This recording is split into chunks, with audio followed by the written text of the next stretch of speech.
Hello and welcome to Dad Got This, where we answer the tough questions like, what's a dad to do when he finds himself without a charcoal grill? And what do you get when you cross a snowman and a barbecue? That's easy. Water. You get water.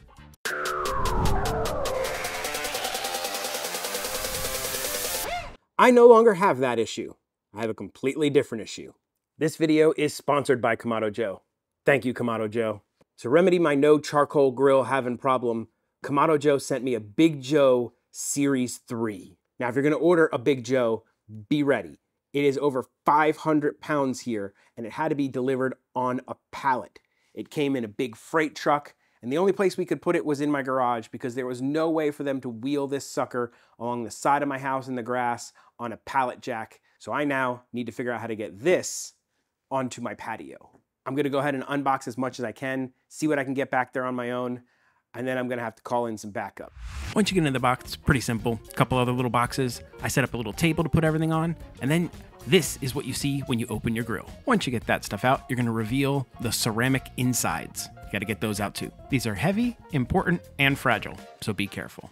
Got most everything out of the box, out of the grill. We're gonna transfer some stuff to the back patio table, clear out some room, and then figure out the next steps. And this is pretty much everything that was inside that pallet and inside the grill. Not too bad. Got it all laid out so I can kind of go through it and then start getting into the manual. Let's figure out how to put this together. Had to move inside because it's doing that outside right now. So I'm gonna go through everything in here, kind of build what I can, get it to a certain stage, and then I'll have to figure out the best way to get that big sucker from the garage all the way to the back patio. The next part in the process is pretty simple. You build the cart. Now comes the fun part. Lift the really heavy grill and get it on the cart. Once the grill's in the cart, we just wheeled it through the house. Just as a side note, they say the best lifting points are inside here, and then the actual unit on the back here where the big hinge is a good spot to get a lift on. You don't want to lift on any of these like side handles or any of these spots over here. It's not a great spot to grab it from. Wasn't too bad with just two guys. Two pretty strong guys, but two guys. The next step of assembly is we got to put all those firebox components inside the actual Kamado. There's multiple pieces. We got to kind of line them up and try to get them in there. Let's see how I do. The first step is to put in the ash catching assembly. You put that down, and then there is a pretty heavy ceramic ring that goes right down on top of that. The tray for removing ash slides right in through the front, and that's it. Pretty simple. This is where it gets a little complex. These you have to form in a circle around this thing and then get the metal ring on top to hold them all in place. Making this happen is actually quite a pain in the butt. The easiest way I found to do it was to take wads of paper towels and kind of prop up the items so that I could get them lined up, get the ring on there, and then I pulled the paper towels out with like a little hook that I had from a barbecue skewer. Worked pretty well. We got that in there. Shout out to James from Smokin' Dad Barbecue for that little paper trick. No way I would have gotten that done without it. Thanks, buddy. Next up, we put the charcoal basket in. This inverted metal piece goes on top of the ring. And then the smaller ring goes in kind of upside down from that with the hooks facing upwards. The base plate, which is metal, goes right on top. And then this outer ring for all of your grates and everything goes on top of that. Next up is this little X piece. And as you see, there's two little holes on it. And there's little pop-up parts on that outer ring. Line the holes up to the pop-up parts, and you should be able to get it in there nice and stable. And the last thing to go on are your cooking grates. And they kind of only go on one way. As you notice, I put them on the wrong way first, and then I spun them so that the little pop-up part is sticking through that side part. And once you kind of get them in there, they kind of lock in place and they stay very stable. So make sure you have your cooking grates on in the correct orientation. I am about 85% sure that that's correct.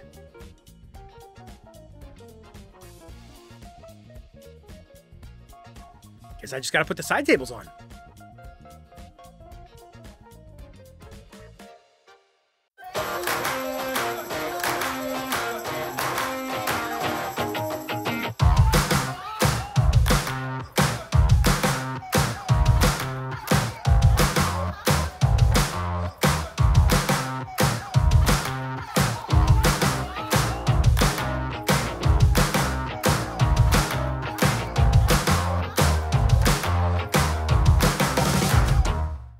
Not bad as far as assembly goes. And you gotta love it when a company sends you every single tool you might need to complete the assembly.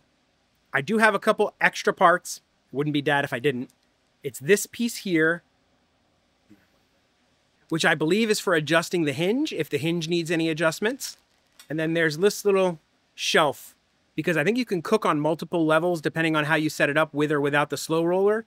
So I think maybe this comes in later use in a different scenario than the one I put it together with. I'll find out more as I do a little bit more research. I have a couple other extra parts. I got these heat deflector plates. I think this is all due if you don't use the slow roller that you use these. I gotta look into that. Upon looking at it further, it's the two different setups. One of them you use those heat deflector plates, one you don't. So I think I set it up for the slow roller. Let's set it up the non-slow roller way and see how that looks. I think that's what I'm doing.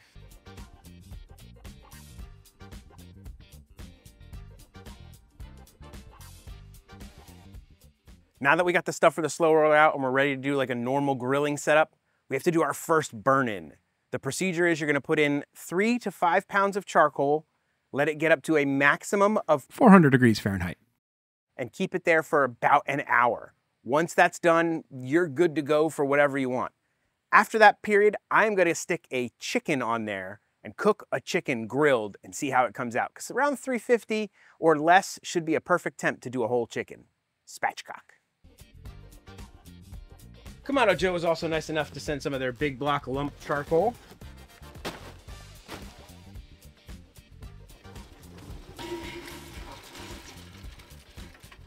Now there are many ways you can light charcoal. You can do it in a chimney, you can use little fire starter cubes, you can use little fire starter like wicker looking things, or you can use a propane torch. I think this is the easiest way. That's what I'm gonna do.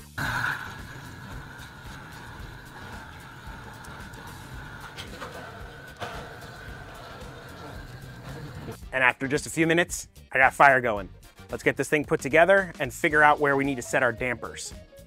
Keep in mind, I don't think this is the 100% approved way of doing it, but I have some really good high heat gloves, and I was able to get these down there without burning my hands.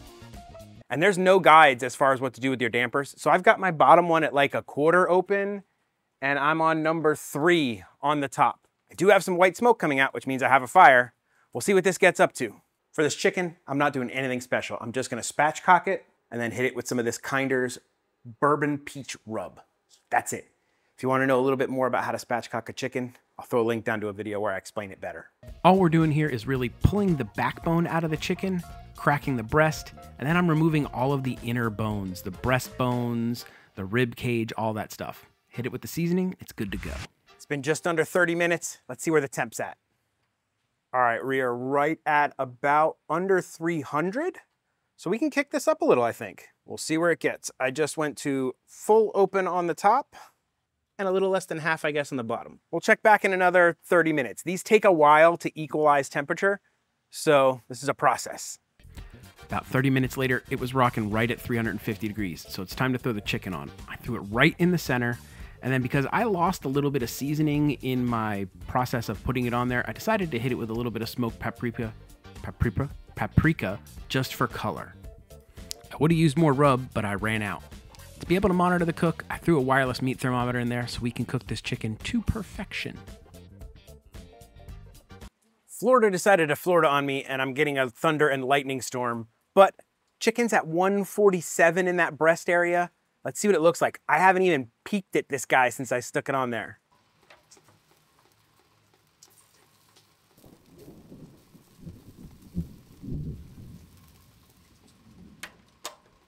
Looks pretty good. I think I'm gonna spritz it with a little bit of oil to see if we can't get that skin to crisp up a little bit.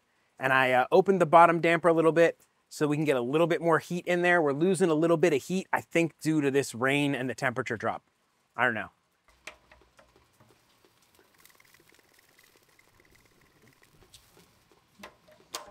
We're about 1 degree shy of our target temp of 155. Never mind, we just hit 156. The rest we should get with carryover cooking with a nice little rest. Let's get this chicken off there.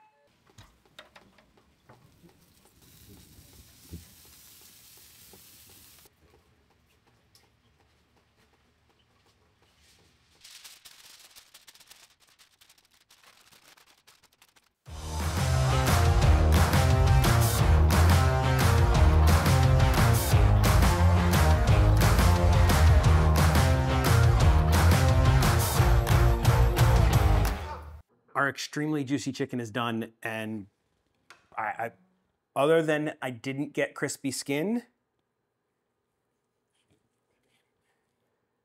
I got more of a rotisserie texture to my skin. I am not mad at that. That looks awesome. Let's try a little bit of dark meat.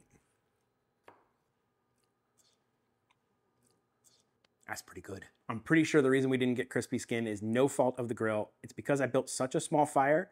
It was starting to die out at the end there, and I wasn't able to jack that temp up and get that nice, really high temp that you want to crisp the skin. I gotta admit, when that grill showed up, I was a little bit intimidated by how big and massive it is. I thought it was gonna be hard to use, but it was honestly a breeze. The hardest part of the entire process is lifting it into the cart, and the fact that you need at least 2 people to do that safely. Cooking on it without the slow roller in the normal grill setup is just like cooking on any other charcoal grill. You throw your charcoal in and you get going. It maintained its temps really well. The 2 damper system was really easy to control. I like that it seemed to really maintain temperature. Once you have your settings and it settles in, it really held very well. I didn't get a lot of spikes or anything like that. It was very simple to use. So if you are considering one of these and you're like, oh man, that looks like a lot of work, it looks like it's gonna be difficult, it's not. It was just as easy as any other charcoal grill that I've ever grilled on. Plus, I only used a very small amount of charcoal and I got over a 2-hour fire out of that thing, messing with it with the initial burn in and everything.